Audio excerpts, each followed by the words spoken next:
નમસ્કાર મિત્રો, જય ગોગા બાપા, હર હર મહાદેવ। આજનો જમણવાર જય ગોગા હોસ્ટેલમાં કોઈ હોસ્ટેલ તરફથી નથી કે કોઈ વિદ્યાર્થી તરફથી નથી। આ વિડીયો પૂરો જોજો।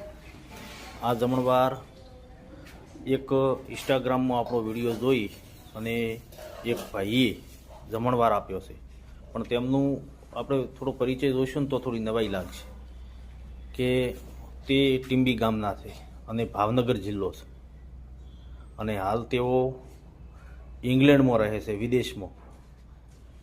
એટલે એમની ઈચ્છા થઈ, એમને આપણા વિડીયા જોયા એટલે એમની ઈચ્છા થઈ કે લાવો જમણવાર આપવો છે, એટલે ઠીક વિદેશમાંથી આપણને આ જમણવાર મળ્યો છે। એટલે ખૂબ ખૂબ ખૂબ અભિનંદન ધ્રુવભાઈને કે વિદેશમાં હોવા છતાં આપણી હોસ્ટેલ પ્રત્યેની લાગણી એમને સમજાઈ અને બાળકોને જમણવાર આપ્યો છે।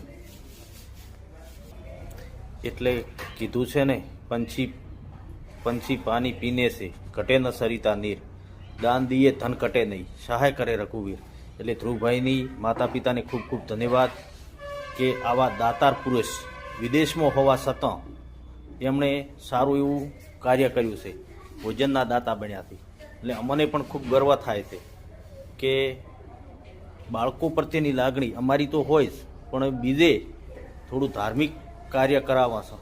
જય ગોગા હોસ્ટેલ ધાર્મિક હોસ્ટેલ છે કે તેમાં બાળકોને ભાગવદ્ ગીતાનું જ્ઞાન આપવામાં આવે છે, સારો જમણવાર, એમનું રિઝલ્ટ, એમની પ્રગતિ હોય, સારા સંસ્કાર આપવામાં આવે છે। એટલે એમના ભવિષ્યમાં ઉજાગર થાય એવું। અને એથી વિશેષ વાત એ છે કે ધ્રુવભાઈને ખૂબ ખૂબ ધન્યવાદ કે એમણે રોકડ પૈસા રાતે 10 વાગે 10,000 રૂપિયા ખાતામાં નાખી, અને નકે આપણે એમને ઓળખતા નથી કે કશું નથી, તેઓ ગુજરાતના જ છે, વતની ભાવનગર જિલ્લાનું ટીંબી ગામ છે, પણ એમણે 10,000 રૂપિયા રાતે ફોનપે કરી અને રાતે 10 વાગે જ કીધું કે મારે જમણવાર આપવો છે તમારી હોસ્ટેલમાં। એટલે અમે અંતરયાત્માથી ભગવતી માતા ભગવાનને પ્રાર્થના કરીએ છીએ કે એમના જીવનમાં સુખ સમૃદ્ધિ બને અને આવા દાતાને પરમાત્મા 100 ગણું આપે।